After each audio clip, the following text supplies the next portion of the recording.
Assalamualaikum warahmatullahi wabarakatuh. Selamat pagi anak-anak ibu semua. Alhamdulillah kita berjumpa lagi pada video pembelajaran Bahasa Indonesia kelas 9 semester ganjil. Bagaimana keadaan anak-anak ibu hari ini? Ibu harap kita semua dalam keadaan sehat, dan yang lebih penting lagi, anak-anak ibu selalu tetap semangat belajar. Pada pertemuan sebelumnya, anak-anak ibu telah mempelajari tentang struktur teks laporan percobaan. Dan pada pertemuan kali ini, kita akan melanjutkan pelajaran tentang menulis teks laporan percobaan. Agar lebih jelas, ibu akan menayangkan PowerPoint berikut ini. Menyajikan tujuan, bahan atau alat, langkah dan hasil dalam laporan percobaan. Tujuan pembelajaran: melalui model discovery learning, peserta didik dapat menyajikan tujuan, bahan, alat, langkah dan hasil dalam laporan percobaan secara tulis dan lisan dengan memperhatikan kelengkapan data, struktur, aspek kebahasaan, dengan mengembangkan sikap cermat, disiplin, tanggung jawab, dan santun. Kemudian, manfaat pembelajaran ini adalah: 1.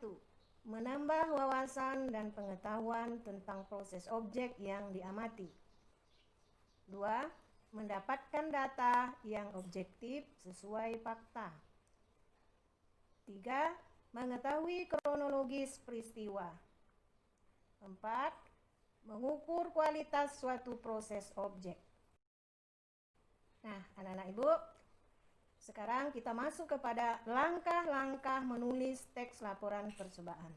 Jadi sebelum anak-anak ibu nanti menulis teks laporan percobaan, harus memperhatikan langkah-langkah ini.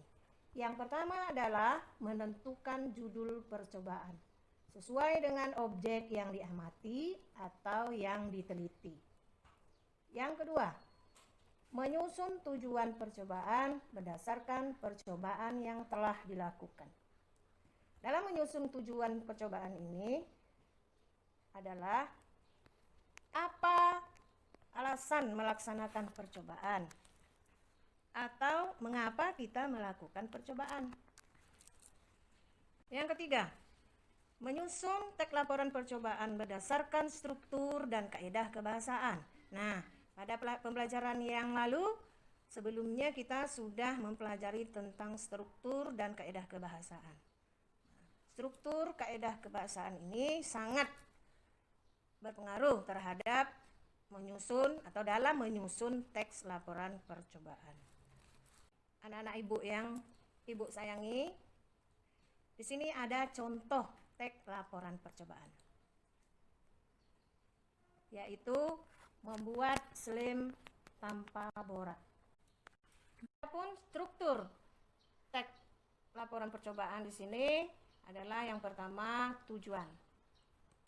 Tujuan seperti yang telah ibu jelaskan tadi dapat kita rumuskan dari mengapa kita melakukan percobaan, atau apa alasan melaksanakan suatu percobaan. Nah, dari situ dapat kita rumuskan sebuah tujuan dalam sebuah percobaan. Kemudian yang kedua adalah alat dan bahan. Alat dan bahan ini adalah alat atau bahan apa yang digunakan di dalam melakukan percobaan. Yang ketiga adalah langkah-langkah. Nah, langkah-langkah ini adalah prosedur kerja. Bagaimana kita melaksanakan percobaan itu dapat kita tulis pada langkah-langkah. Langkah-langkah ini harus sistematis, mulai dari awal sampai akhir. Kemudian yang berikutnya adalah hasil, ya, hasil. Nah, hasil percobaan ini harus kita tulis juga, yaitu apa yang terjadi setelah kita melakukan percobaan. Nah, inilah hasilnya. Apakah hasilnya itu baik atau buruk, itu tidak jadi masalah. Kemudian yang keenam, kesimpulan. Nah, kesimpulan ini adalah kamu dapat menuliskan apa yang didapatkan dari percobaan tersebut. Nah, kamu bisa menuliskan pada bagian kesimpulan. Itulah tadi penjelasan tentang cara menulis teks laporan percobaan.